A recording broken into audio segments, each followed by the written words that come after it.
हर लड़की की ख्वाहिश होती है कि उसको एक ऐसा सहयोग्य वर मिले, उसके सपनों का राजकुमार मिले जो उसकी हर ख्वाहिश को पूरा कर सके। हर लड़की यही चाहती है। कई बार इसके लिए वो ऊपर वाले से प्रार्थना भी करती है, इसके लिए कई बार व्रत भी रखती है, इसके लिए उसको कई बार अपने खुदा से हाथ फैलाकर दुआएं भी करती है।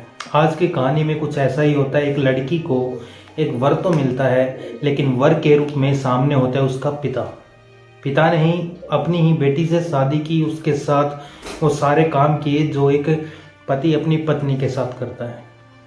वो बेटी वाकई में कितनी अभागी होगी, वो विरोध करना भी चाह रही होगी लेकिन खुलकर भी विरोध नहीं कर पा रही थी, क्योंकि उससे खतरा था अपनी मौत का। जिससे वो डर रही थी वही उसके साथ हो भी जाता है। नमस्कार, मेरा नाम है मोहित, आप सभी का स्वागत है अनोखा जुर्म में। आज की जो सच्ची घटना मैं आपको सुनाने जा रहा हूँ, ये सच्ची घटना है बिहार प्रदेश के जिला अरवल की। अरवल का सदर थाना क्षेत्र का एक गांव लगता है जलालपुर, और 17 अक्टूबर की दोपहर लगभग 2 बजे के आसपास का वाक़या है ये। इसी गांव में, इसी घर में एक आवाज़ें जो रोज़मर्रा की तरह आवाज़ें आती थी बाप और बेटी के झगड़े की। वो गिड़गिड़ाती है, रोती है, चीखती है, बोलती है कि पापा मुझे जाने दो, मुझे इस रिश्ते से घिन आती है।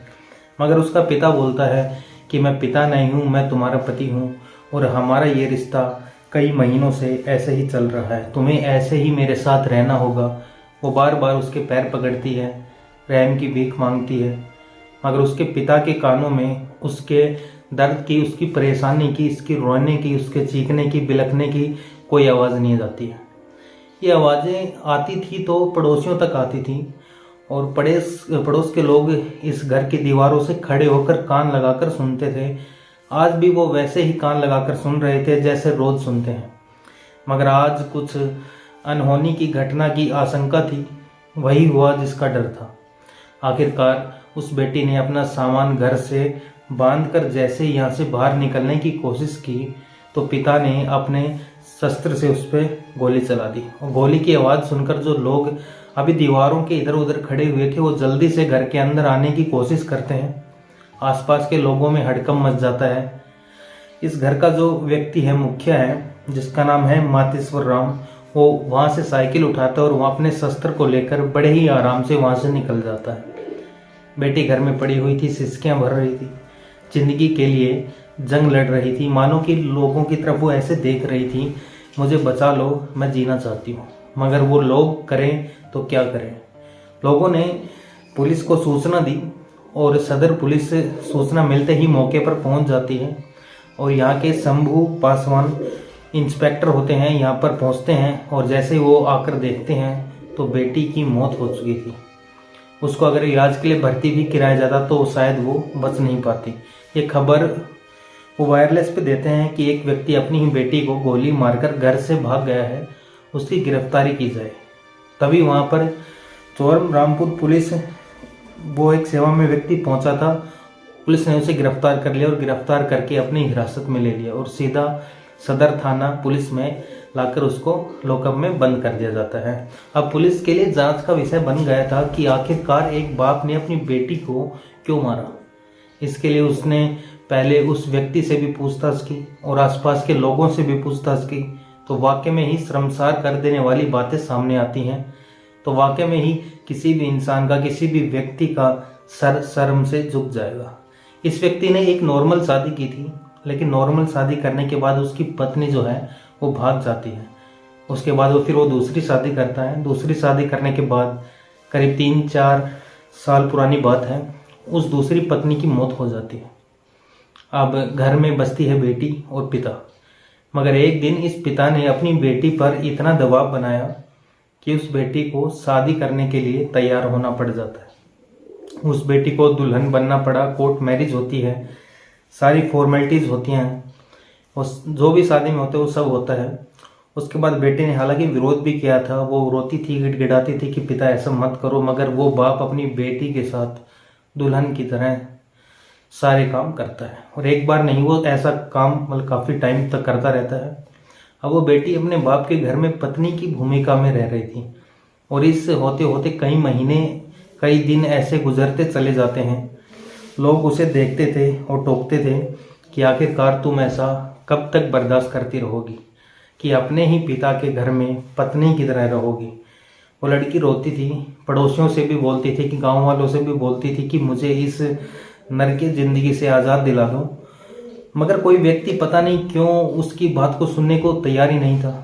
यही रीज़न था, यही कारण था कि लगभग 1 महीने पहले वो बेटी अपने घर से भाग जाती है और शहर में, बाज़ार में कहीं एक कमरा किराए पर लेती है और रहती है, और खुद अपनी ज़िंदगी को बसर करने के लिए कहीं मजदूरी का काम करती है, वो अपना पेट भरती रहती है।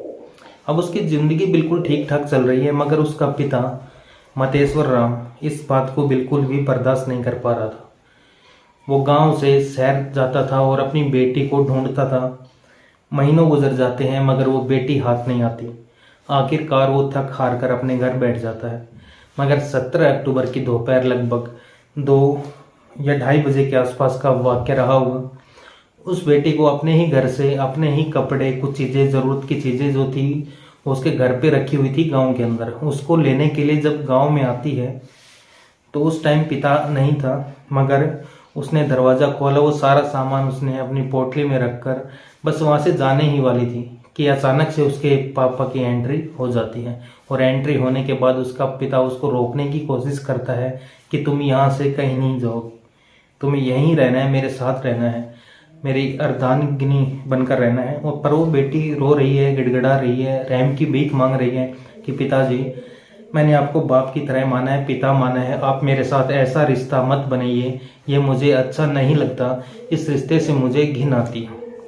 उसके रोने की, गिड़गिड़ाने की आवाज़ें उसके बाप के कानों तक नहीं पहुंच रही थी, और वो एक बाप उसके साथ पहले से ही, यानी कि माँ के मरने के बाद उसके साथ पति की भूमिका में था, और वो सारे काम करता था जो एक व्यक्ति अपनी पत्नी के साथ करता है।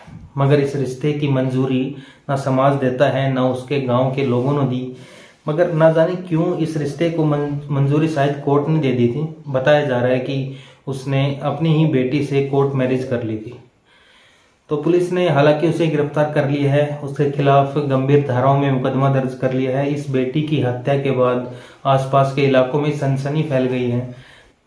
गांव वालों ने बड़े ही उसे गंभीर माहौल में इस बेटी का अंतिम संस्कार किया। एसपी राजीव रंजन बोलते हैं कि इस आरोपी को गिरफ्तार कर लिया गया है, बल्कि इसने जो दूसरी शादी की थी उस पत्नी की मौत हो जाती है और उसी से ही ये बेटी पैदा होती है। इसलिए ये उसकी सगी बेटी नहीं थी, बल्कि सौतेली बेटी थी, जिस पर वो पहले से ही गलत नज़र रखता था। हालांकि गांव वालों ने भी विरोध किया था उसका, मगर गांव वाले पूरी तरह से पुलिस को ये सूचना देते तो शायद इस बेटी को बचाया जा सकता था। फिलहाल पुलिस अभी कई पहलू हैं, कई ऐसे मामले हैं जिन पर जांच में जुटी हुई है। दोस्तों, इस कहानी को सुनाने का उद्देश्य है किसी का दिल दुखाना नहीं है, किसी को परेशान करना नहीं है, बल्कि आप लोगों को सचेत करना है कि आप जहां भी रहें सुरक्षित रहें, सावधान रहें। धन्यवाद।